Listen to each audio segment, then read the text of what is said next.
राम नाम का चमत्कार। एक आदमी बर्फ बनाने वाली कंपनी में काम करता था। एक दिन कारखाना बंद होने से पहले अकेला फ्रिज करने वाले कमरे का चक्कर लगाने गया तो गलती से दरवाजा बंद हो गया और वह अंदर बर्फ वाले हिस्से में फंस गया। छुट्टी का वक्त था और सब काम करने वाले लोग घर जा रहे थे। किसी ने भी अधिक ध्यान नहीं दिया कि कोई अंदर फंस गया है।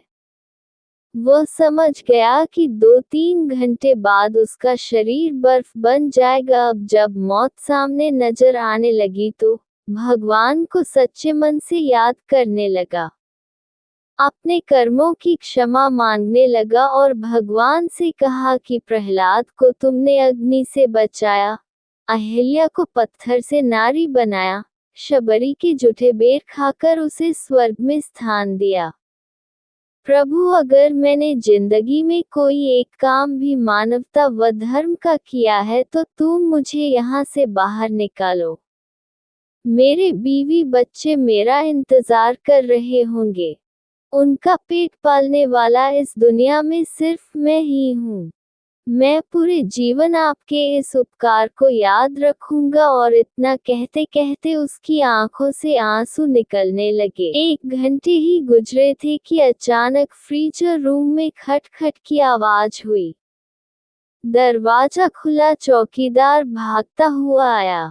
उस आदमी को उठाकर बाहर निकाला और गर्म हीटर के पास ले गया। उसकी हालत कुछ देर बाद ठीक हुई तो उसने चौकीदार से पूछा, आप अंदर कैसे आए? चौकीदार बोला कि साहब, मैं 20 साल से यहाँ काम कर रहा हूँ। इस कारखाने में काम करते हुए हर रोज सैकड़ों मजदूर और ऑफिसर कारखाने में आते जाते हैं। मैं देखता हूँ, लेकिन आप उन कुछ लोगों में से हो जो जब भी कारखाने में आते हो तो मुझसे हंसकर राम राम करते हो और हालचाल पूछते हो और निकलते हुए आपका राम राम काका कहना मेरी सारे दिन की थकावट दूर कर देता है। जबकि अक्सर लोग मेरे पास से यूं गुजर जाते हैं कि जैसे मैं हूं ही नहीं। आज हर दिनों की तरह मैंने आपका आते हुए अभिवादन तो सुना, लेकिन राम राम काका सुनने के लिए इंतजार करता रहा।